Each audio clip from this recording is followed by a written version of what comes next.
All right, welcome back. Welcome back to the Divine Now. I'm so glad you're joining me this beautiful afternoon, this Memorial Day, and I'm just so glad to have you with me. I work in a fine dining restaurant in Ocean City, Maryland, and one summer, this is summer before last, we served this salad, and it was the first time we had ever served this salad. It was a really delicious salad. It was, fresh, of course, fresh greens and tomatoes and other vegetables, and but it was really a fig salad. The main part of this salad were figs, fresh figs, and I had never in my life ever had a fresh fig before. And they're small, about the maybe the diameter of a quarter, and when you cut into them and you bite a fig, oh man, the taste is just like a liquid electricity in your mouth. It's the most amazing sweetness I'd ever had. As a kid, I had fig Newtons, but I'd never had fresh figs before. And when I had the salad, it just reminded me of the story in the Bible of Jesus spending a day in ministry with his disciples. And it's a long day. And after the day is coming to a close, Jesus is famished. The Bible says he is hungry. He wants something to eat. And he comes across this fig tree and he notices that the fig tree is barren. The tree has no fruit on the tree. And the Bible literally says that Jesus gets angry at the tree. Now, this is mind blowing because this is the creator of the universe. This is the Son of God. He knows. I mean, he could easily snap his fingers and tree and fruit would just fall out of the tree with abundance. I mean, this is the same Jesus that turned water into wine. Surely he can take a tree and cause fruit to bear. Right? That's easy. This is faith 101 for Jesus. But yet the Bible says he gets angry. Wow, that's interesting. He gets angry and he cursed the tree. Now, there are two versions of the story. The one version says that the tree shriveled up that very moment and died.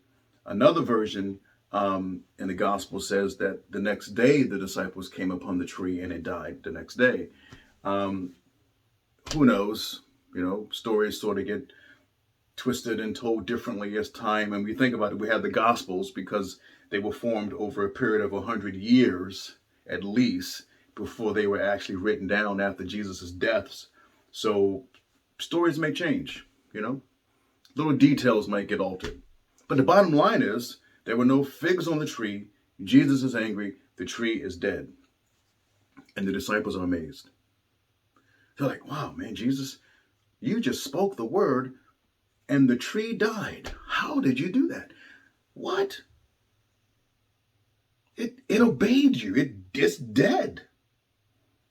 And Jesus says to them, he says, you guys are marveling at the wrong thing. This is really not what's important. The truth of the matter is, if you say to the mountain, be cast into the sea, then that mountain will be cast into the sea. This seems to be the lesson that Jesus wants to offer his disciples.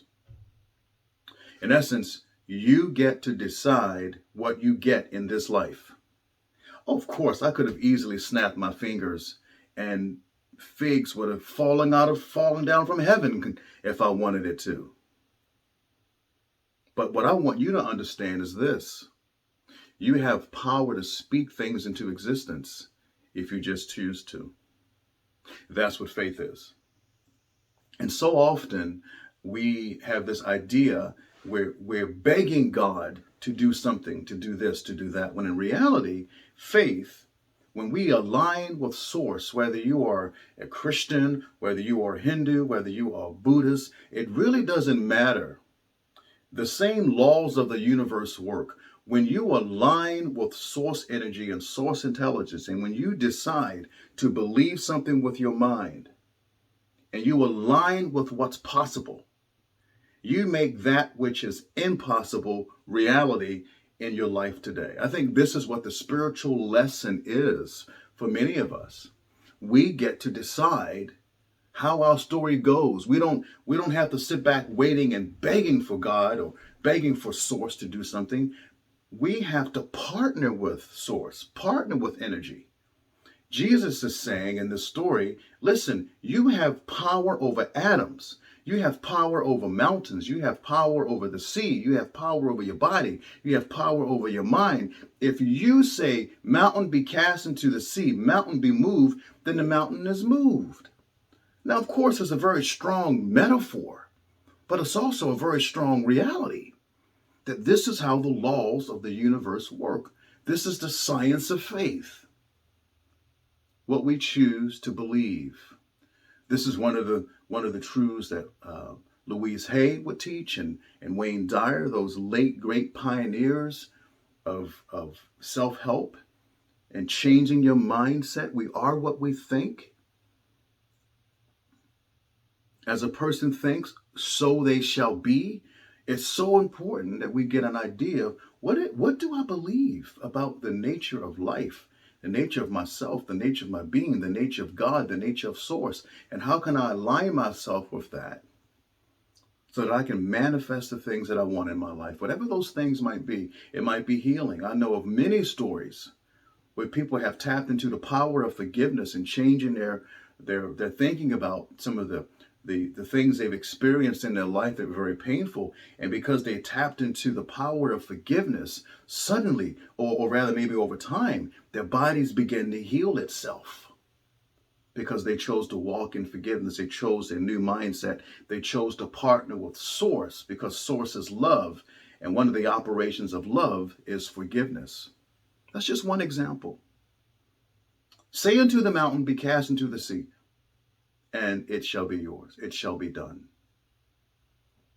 What are the figs in your life? What are the missing figs in your story? What are the missing figs in my story? What do I want to manifest? What do you want to manifest? What's your spiritual story? What's your mountain? What's my mountain? Think about that. This is something that's been on my mind. How do I manifest? How do I make real the things that I want to make real in my today? I'm not just here passing through life. I'm here to experience life, to create life, to make dreams come true, to make the world a better place, to be an instrument of love and purpose and meaning. I do not believe this life is random. It's too marvelous for that. So think about that. Are you tired? Are you weary? Are you hungry? What fig tree needs figs in your life today? Think about that. Be blessed. Hope this encouraged you. You got it. It's in you. It's in me. It's in all of us. It's there. And it's waiting for you. Namaste to you. Peace.